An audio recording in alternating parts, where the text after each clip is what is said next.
উপনির্বাচনে কংগ্রেসের হারের কারণ কি? গৌরব গগৈ সহ 5 জন পর্যবেক্ষকের কাছে লিখিত কারণ চেয়েছেন ভূপেন বরা। জেলা সভাপতি, সাধারণ সম্পাদক এবং উপসভাপতির কাছেও রিপোর্ট চেয়েছেন। পরাজয়ের কারণ হাইকমান্ডের কাছে পাঠাবেন ভূপেন বরা। রাজ্যের সাম্প্রতিক উপনির্বাচনে হেরেছে কংগ্রেস। 5টি আসনের একটিতেও জিততে পারেনি কংগ্রেস। কেন ভোটাররা মুখ ফিরিয়ে নিলেন?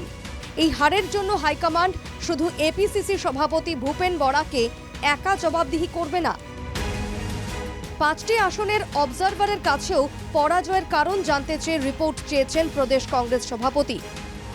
সাংসদ রকিবুল হোসেনের কাছে যাওয়া হয়েছে সামগুড়ির রিপোর্ট। সাংসদ গৌরব গগৈয়ের কাছে যাওয়া হয়েছে বিহালির রিপোর্ট। সিদলির রিপোর্ট চাওয়া হয়েছে বিধায়ক জাকির হোসেন শিকদারের কাছে। আর ধলাইয়ের রিপোর্ট চাওয়া হয়েছে প্রাক্তন মন্ত্রী অজিত সিং এর কাছে। বঙ্গাইগাঁওয়ের রিপোর্ট দেবেন সাংসদ প্রদ্যুৎ বরদলৈ। পরাজয়ের কারণ কি সেই রিপোর্ট দিতে হবে প্রদেশ কংগ্রেস উপসভাপতি, সাধারণ সম্পাদক এবং জেলা সভাপতিকেও।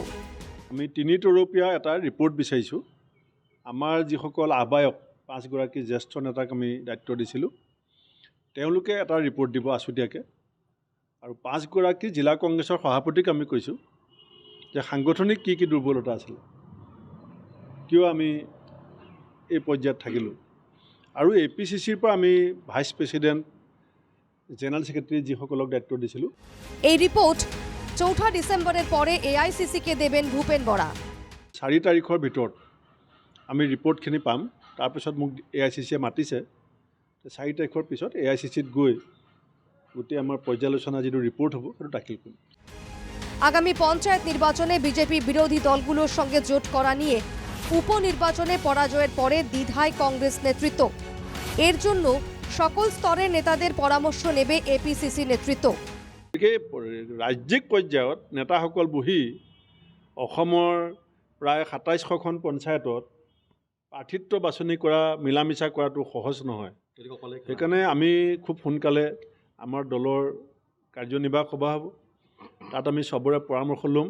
যদি জিলাভিত্তিক বিজেপি বিৰোধী শক্তিবিলাকৰ লগত জিলাবিলাকে একেলগে খেলে, আমি হয়তো সেইটো সমৰ্থন কৰিম।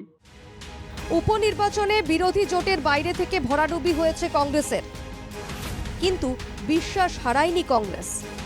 2026 সালে ভোটাররা কংগ্রেসের সঙ্গেই থাকবেন বলে আশাবাদী দলের নেতৃত্ব।